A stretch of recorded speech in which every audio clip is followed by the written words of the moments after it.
Welcome to Color in Ceramics, the podcast for ceramic artists who want valuable ideas about using color from leading artists and world-class experts. Here's your host, Bob Acton, a sculptor and ceramic artist who's fascinated with color and how potters, sculptors, and artists use color in their work. Tune in as he talks with his guests about color, techniques, and the impact of color on people and art itself. Hi, I'm Bob Acton, the host of the Color in Ceramics podcast. Welcome to the show today, and I am very excited to share my conversation with CJ Jilek from California in the United States. CJ creates beautiful, colorful work that is inspired by the sensuality of nature. Her work explores the connection between botanical forms and human sexuality. By abstracting flower blooms and focusing on their reproductive elements, she invites viewers to engage with themes of beauty, desire, and attraction, really drawing subconscious links between the natural world and human instinct. Well, you are in for a treat today, so let's get to the show. CJ, thanks for joining me today on the Color in Ceramics podcast. I am super excited about you joining us here today. I love your work. I love the high color that you use and really see you as a colorist who is right at the top of their game. So thanks so much for joining us. Thanks so much for having me. I'm excited to be on today. Yeah, it's going to be fun. We'll talk about all sorts of stuff. But, you know, one of the things that I usually start off with when we have a conversation with somebody is ask them to tell us a little bit about their journey that has got them to where they are today. And so I wonder if you could do that. Tell us a little bit about what you're up to these days and sort of your path to get there. Sure thing. Well, I think starting with the path, I come from Chicago area of Illinois, and I grew up in a family that much appreciated nature, hiking, exploring, really animals, every ounce of nature. Everything was surrounded by nature, and I think that really set me on my path that we see in my artwork today. So my parents were very supportive of me becoming an artist. And so as soon as I started college, I was already on a path to attend art school, which was fantastic. You know, a lot of people struggle with, you know, maybe not being supported in that path, but Yep. I was lucky enough to be supported. And so I ended up going to school in Southern Illinois, University of Carbondale. And while I was working down there, I was doing a lot of low fire salt and, you know, with these subtle blushes of color and, you know, really looking for surfaces that integrated with the clay forms.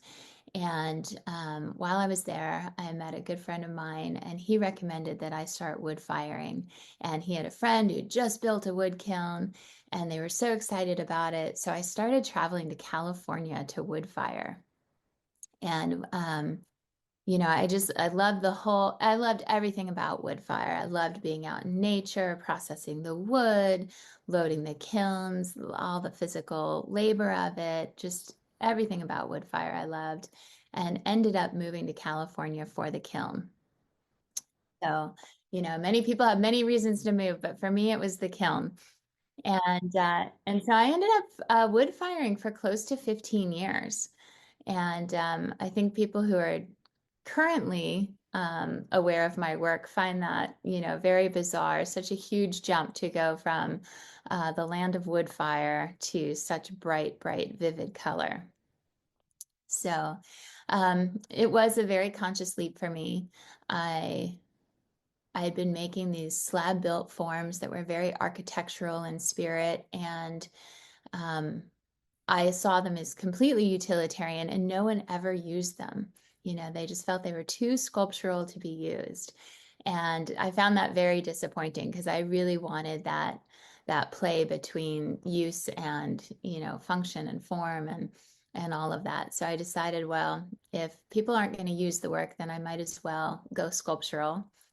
And at that point, I started feeling as if I had a little bit more to say, and decided to make the jump. So As I went off to grad school, I switched over to making sculpture.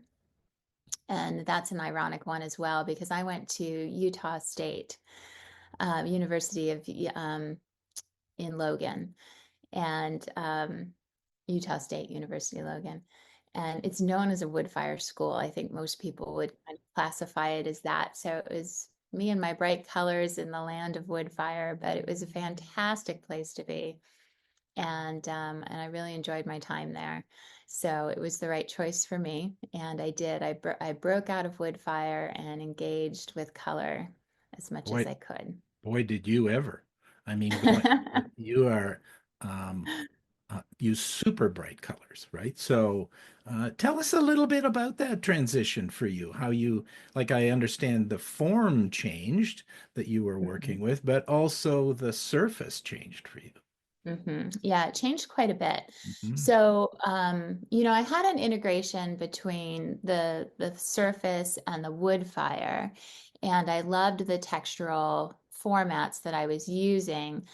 But in that change, I'd gone from being inspired by so much architecture with almost this layer of natural surfaces being put over it as a skin to really becoming much more interested in botanical forms, sea creatures, insects, and tying all of those together now became the platform for the form and the surface. And so, building up of that texture again is still key to my work before layering on the color that I use. Mhm. And so the two kind of built hand in hand as my form started to change from that architectural format into the more botanical. The color came with it.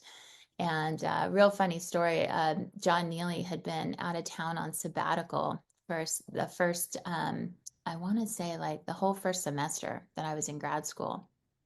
And I made the big change that very first semester. And so when he came back from his sabbatical, he just kind of looked at my work and was like, wow, where did you come from? What happened? Yeah, Yeah. yeah, yeah, Yeah, yeah. the major change had been going on. And he ended up being one of my greatest supporters with it. I was for a while thinking, oh, maybe I'll just stay in the porcelain realm, keep everything white. Mm.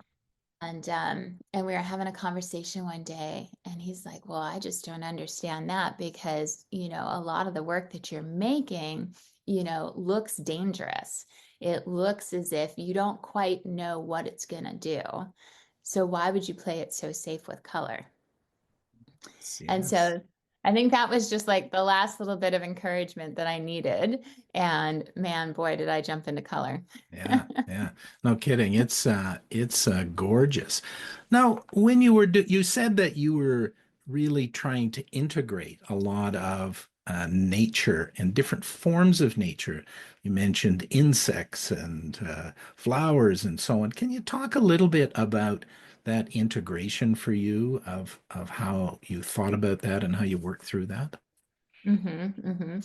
So I think it was kind of coming from two different angles, for what I was trying to say with the work, I was really trying to speak to at the time when I started it, different ideas of beauty and desire and ideas of acceptance, um, and just kind of, how there's so much variety, out in the world when we think about those things.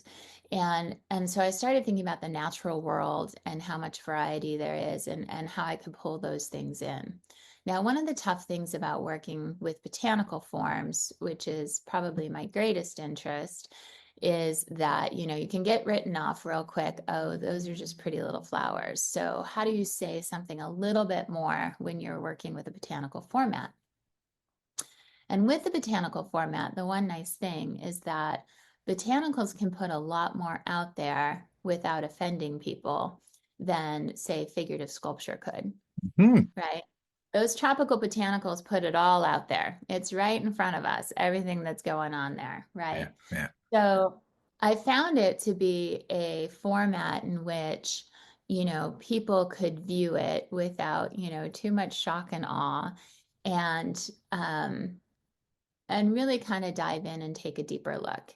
And also in a state of, our technology and how much we're getting, divided from the natural world. We spend so much more time at our computers. I was missing those days of being a kid and, looking under every leaf and checking out the insects and, hiking and exploring and really being, consumed by nature. So I wanted to bring some of that to the work, really like when the viewer's looking at the work, find a way to really pull them in. Mm. So you'll find my work, might have that bright shock and awe from a distance, right? That color really grabs people from across the gallery.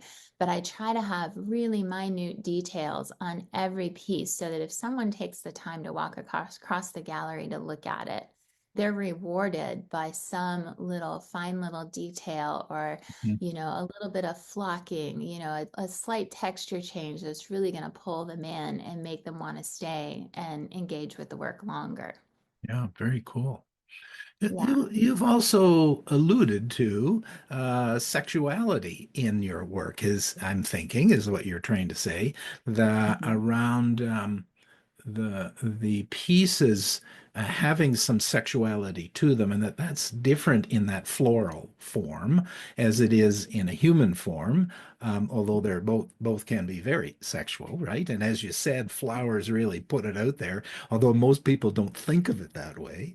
Right. Can you tell, and so that's safer, maybe, I guess, right? Mhm. Tell us a little bit about how people respond to that. Um, I've had some very interesting responses to it. So, I came from California and moved to Utah where I started doing this body of work. So, coming from a very liberal, open state to going to a much more quiet, conservative state, right? So, um, when I started to want to talk about the sexuality and these ideas of beauty and eroticism and acceptance, how could I do that where I wasn't going to offend people and that they were still going to engage with the work? And that brought me to the botanical forms. Um, it was a really good way to go, I think, because like I was saying before, if I were doing the same ideas and concepts in straightforward figurative work, I think a lot of people would be, offended by it or might, not engage. But because it's, masked just slightly into these botanical forms, they seem to engage much more. Now, it's left me with a little bit of a struggle because, plants usually are so rooted. So, how do you get a little bit more animation in there? How do you get it to not be quite so literal when it comes to the plant forms? And, I've done a lot of research of plants. I travel around the world going to all kinds of botanical gardens, many tropical places so that I can really be seeing a huge variety of plants and then I'm mixing and matching and I'm creating my own plants. I rarely create, this is a, such and such. I mix and I match and I create these forms. I try to get rid of some of the planted structure of them, right? Like, except for my one of my very last pieces, you will rarely see roots and the actual full plant structure.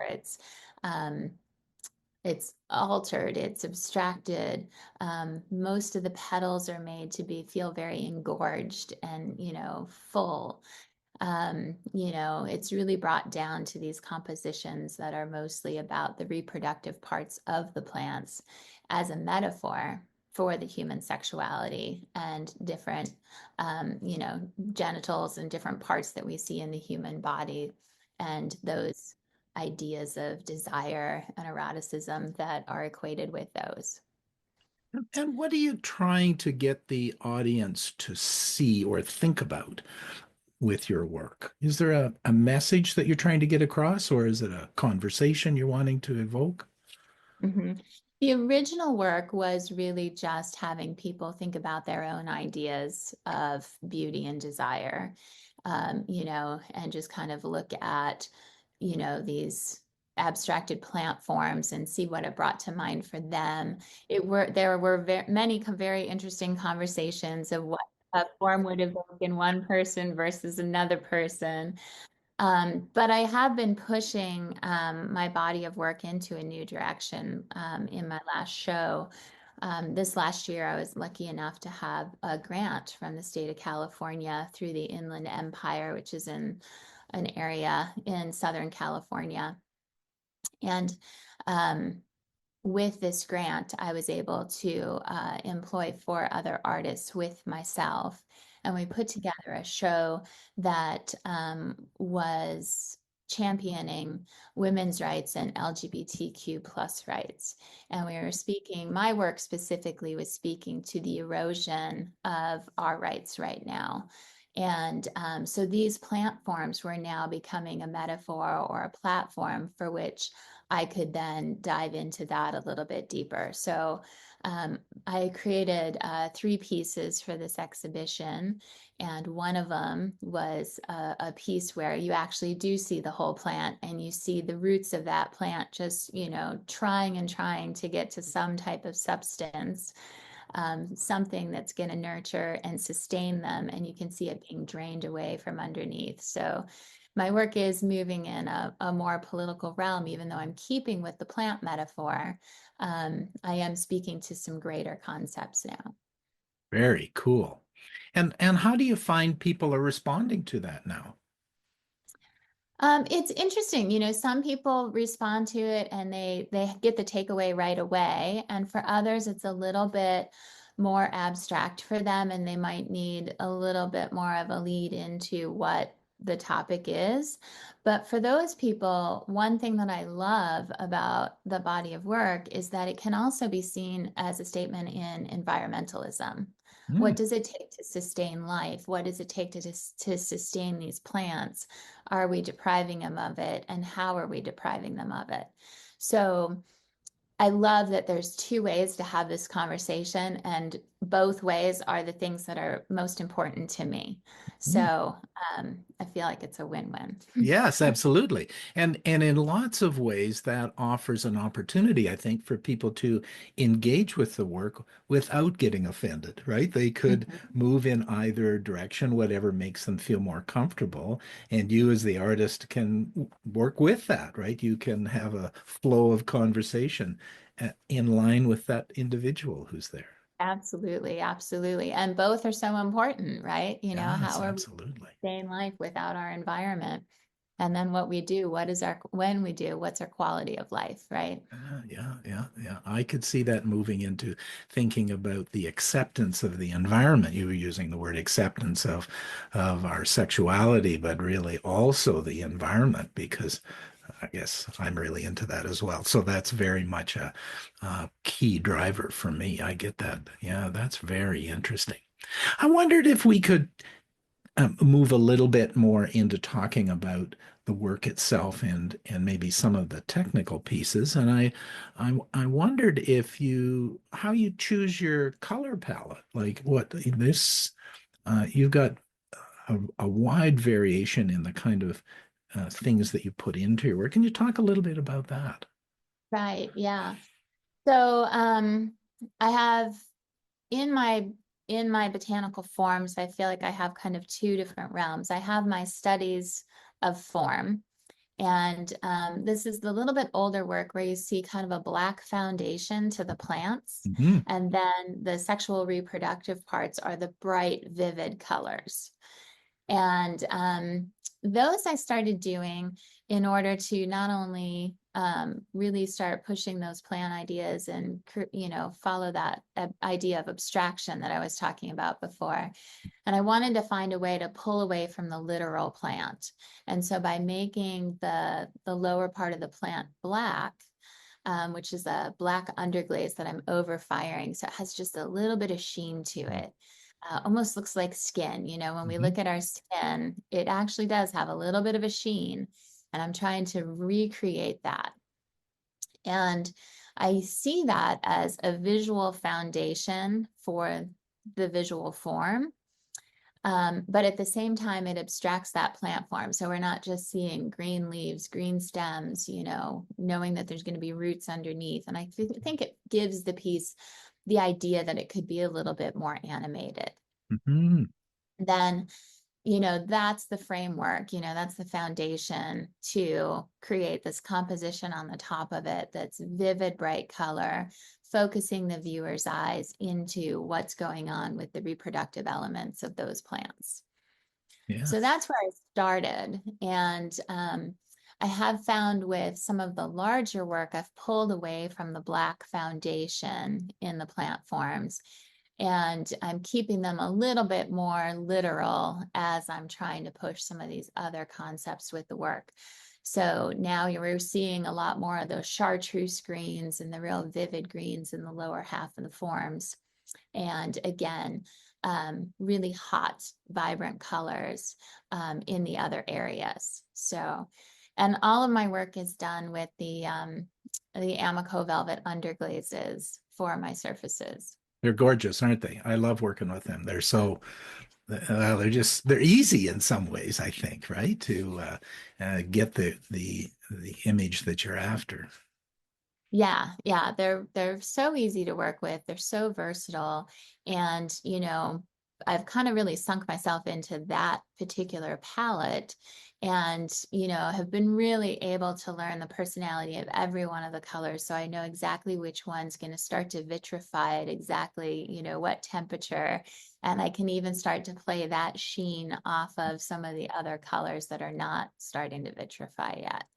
So it's fun when you really get to know that palette. Yes, absolutely. Very cool. Are there any particular combinations of those colors that you like to use or I guess even don't like to use? Uh, um, well, anybody who knows me and knows me well knows that I am not a fan of the color blue. So you will very rarely ever see any blue in my artwork. I might creep into the blue green, but that's about as close as it goes. Otherwise, it's hot, hot colors. Flame orange has to be my absolute favorite. Yeah, yeah. And, Me too. I love that one. Yeah, absolutely. oh, that one is so good. Yes. Yeah. And then playing off of that chartreuse, I mean, just that contrast of getting that chartreuse in there really pumps up the other colors. And if any of the colors in the color palette aren't bright enough for me, one thing I've learned to do is if you put intense yellow under and then paint other colors over the top of the intense yellow, it just intensifies everything. Oh, very good. A little secret of your techniques. Yeah. Thanks for sharing. That's a great idea. Hey, now what about form? Because form is so important in our work that that we work with, right?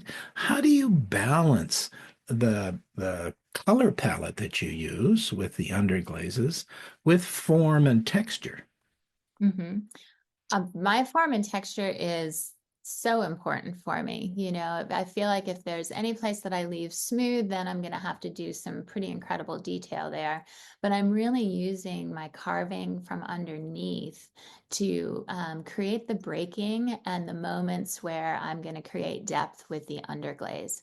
So my form, I feel, is really imperative to create those layers and that depth. So you'll find like a lot of times I'll layer in color into the low areas and then I'm using, the actual structure and like kind of dry brushing over the top to create highlights in the color that's actually being produced physically by the form that I'm painting over.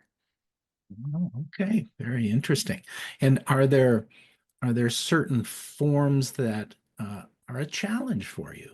I guess I'm thinking that sometimes I know when I've tried to use an underglaze, for example, with tiny little pieces, then sometimes even literally trying to get your brush in there might be a challenge, right? At least it is for me. What kind of challenges do you find in doing this kind of work?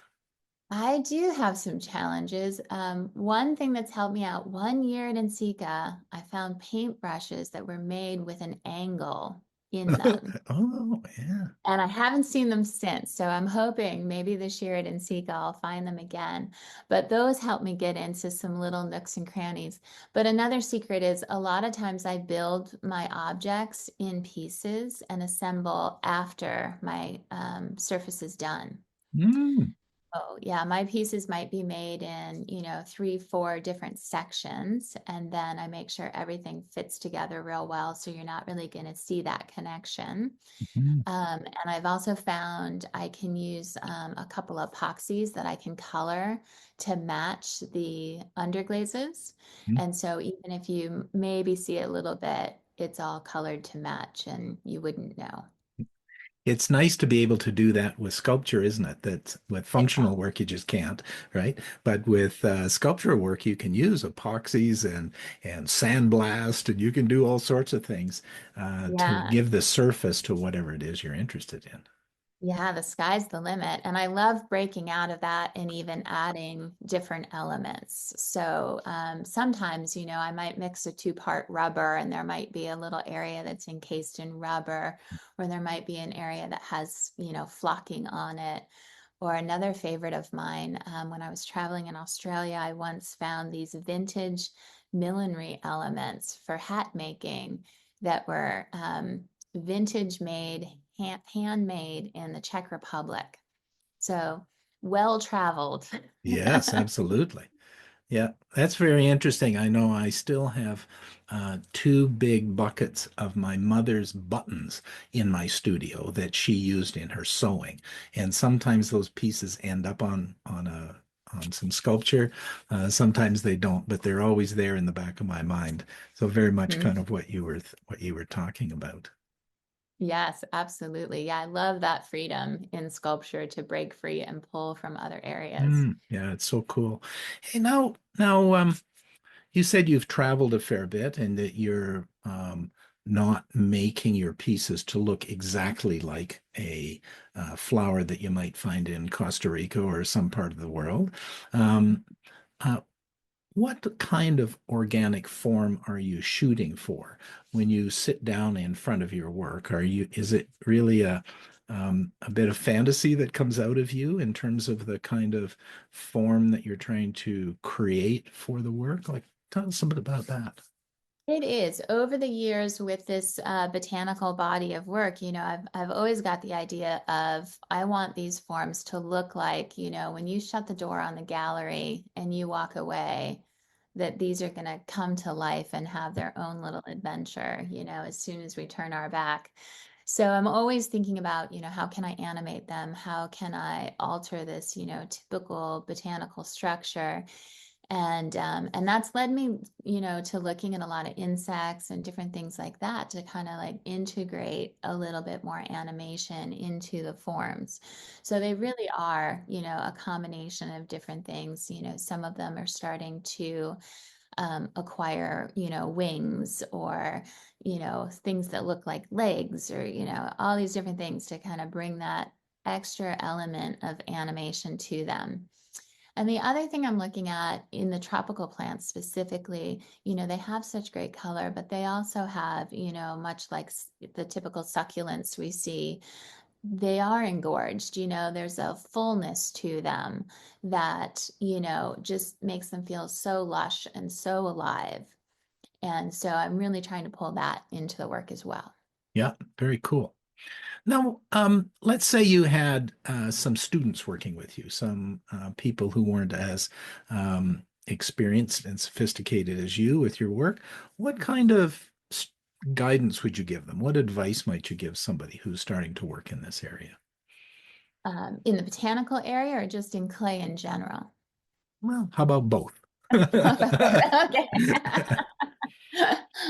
I would say for students working in the botanical area, it really comes down to structure and, what can you get the clay to do and, structurally hold within the firing process and post-firing process. So there's a lot of conversation about the engineering of it and how we can push it.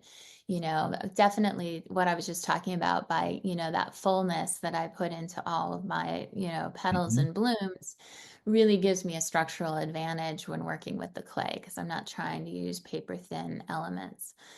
Um, so with students, I spend a lot of time talking engineering. I love the engineering of forms and I love, you know, I am a professor and so I do talk to them a lot about it. And in my classes, I'm always trying to push engineering that's going to take them not somewhere just in ceramics, but in the outside world as well. So they're understanding how things are made and how things are working around them.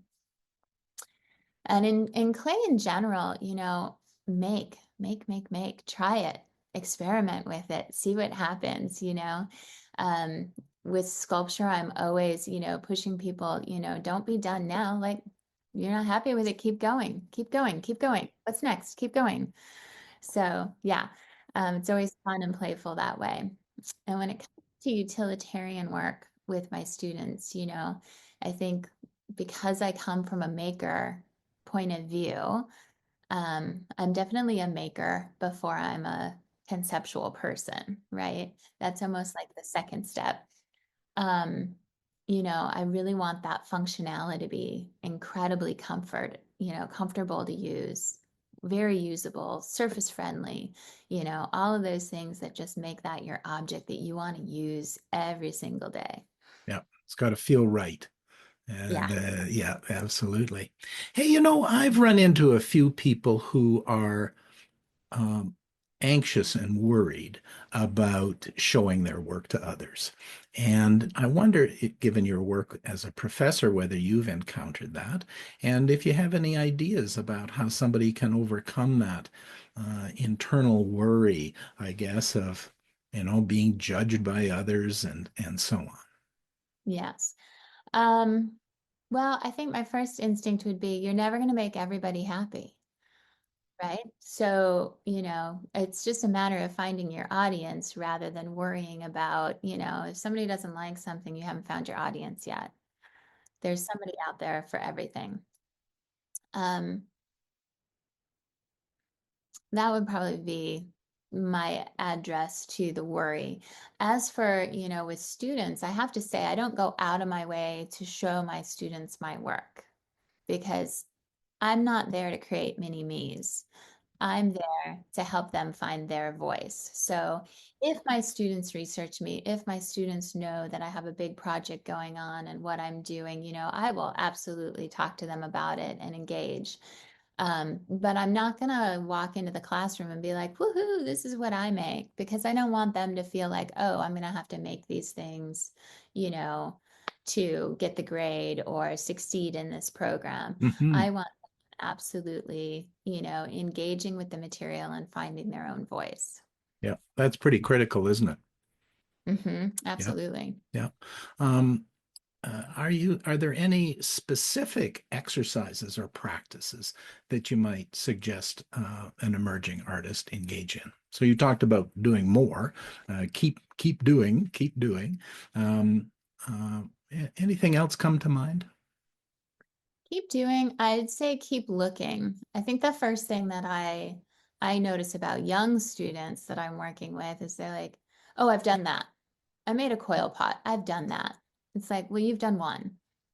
Yeah, Like, what's next? Like, yeah. do more, right?" So always be watching and looking, and I'm always telling them, I'm always going to workshops and conferences and things that I'm going to learn from. And, I might go to an artist who's doing, what some people might feel is a basic, workshop on basic hand building skills. But there's always going to be something new I'm going to pick up, something I haven't thought of, a different way of looking at something, different way of holding a tool can make all the difference in the world, Yeah. right? So I'd say always be looking, never think you're above something because there's always an opportunity to learn.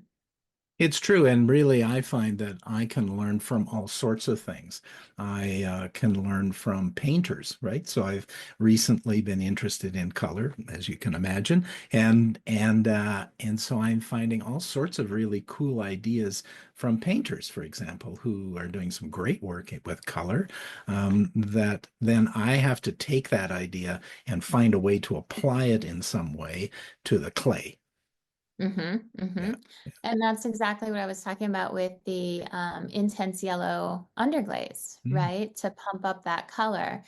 I came about doing that because of thinking back to my painting classes, and how you could build an entire composition in your sepia colors and then glaze it over the top with an additional color and, bring out any Mhm. kind of, emotion that you wanted from that scene. And I thought, oh, okay, well, if I want, this vivid undertone of color from this form, why not paint the whole thing yellow first and then go from there? Yeah. Yeah. Very cool. Very cool. Hey, so what's your next step? What's the next thing for you that you're either is just an idea in your mind or maybe a bit more than an idea? Where are you going? Well, I really want to continue this work that I was doing with the grant. So the actual formation of the grant was only for 1 year, but I Mhm. loved that communal process and the way I was working for the grant. So it ended with an exhibition of myself and my 4 students having a show together. So that was 4 decades of women represented, Mm. and these 5 completely different voices coming from, different cultures, different ages, different sexualities, all the above. So I want to continue that format and put together more exhibitions where I'm pulling in artists with different voices and different points of view that are going to continue to speak to those ideas of how human rights are being eroded right now. Yeah, that diversity is really important in, I mean, both in a societal sense, but also in an artistic sense, isn't it? Absolutely, absolutely. Yeah. So I look forward to doing that. I've done a few other pop-up exhibitions, in and around within Sika and also in my Southern California area. So I'm going to continue that march and see, what I can get put together. And I'll be continuing my work with this little political twist to Yeah, it. yeah, yeah, yeah. Let's see how much we can get those plants to say. Well, thanks so much for joining us today. I really appreciated learning about you and your work and some of your ideas. I think it's wonderful, and thanks so much. Yeah, thanks so much for having me. This was a joy. Great, thank you. Thanks for listening to the Color and Ceramics podcast with Bob Acton and his guests.